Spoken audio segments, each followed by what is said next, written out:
माता पार्वतींनी विश्वरूप दर्शन दिल्याची कथा पार्वती गीतेमध्ये येते. अगदी तसंच जसं श्रीकृष्णांनी अर्जुनाला विश्वरूप दर्शन दिल्याची कथा येते भगवद्गीतेमध्ये.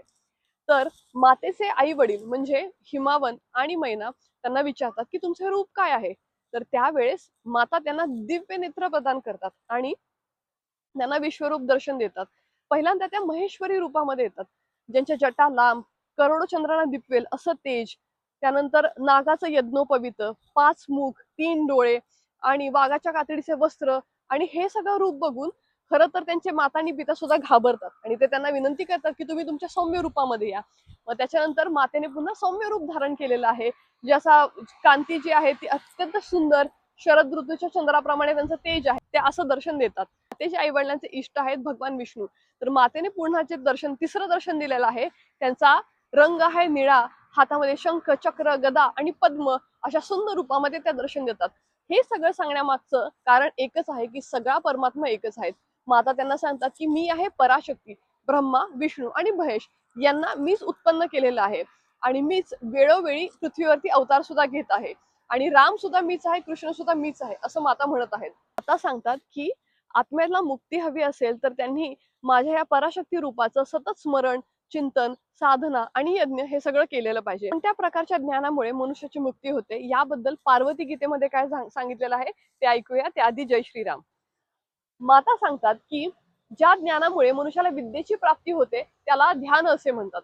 असं ज्ञान प्राप्त झालं की मनुष्य अहंकारापासून मुक्त व्हायला लागतो.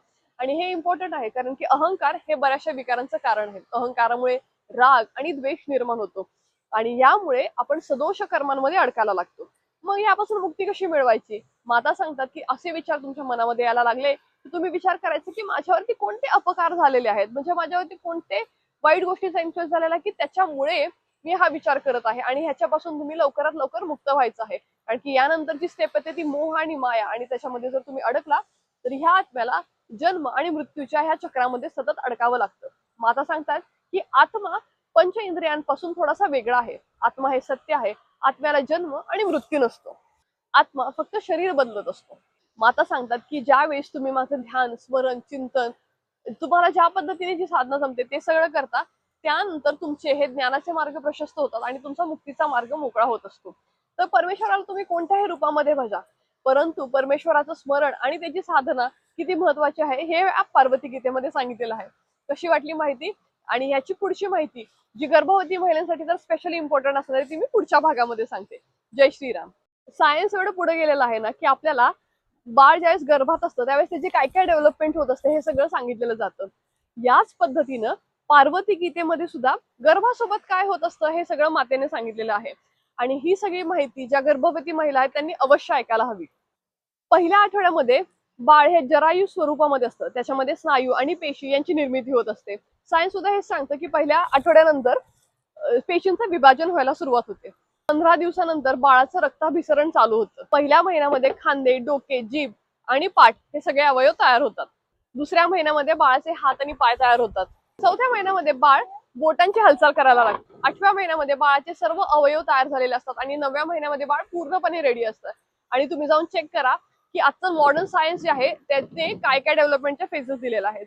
तर मग आता हे सगळं का सांगतात की कारण की ते म्हणतात की ह्या सगळ्या अवस्थेतून जात असताना गर्भाला सुद्धा वेदना होत असतात, त्याला पूर्वजन्माच्या स्मृती असतात आणि मग ते मातेची विनवणी करत असतं की म्हणतं की बाहेर आल्यानंतर मी तुझी साधना करेन, पण आपण ते करत नाही. आणि जीवन हे क्षणभंगूर आहे, ते क्षणामध्ये संपून जातं, मृत्यू जवळ येतो. त्यावेळेस त्या आत्म्याला रिअलाइज होतं की हा जन्म सुद्धा फुकट गेलेला आहे, मी काहीही केलेलं नाहीये. त्यामुळे माता सांगतात की तुम्ही ज्यावेळेस तुम्हाला जन्म मिळालेला असतो त्यावेळेस तुम्ही परमेश्वराचं स्मरण केलेलं पाहिजे, तिथून तुमचा मोक्षाचा मार्ग हा प्रशस्त होत असतो. जय श्रीराम.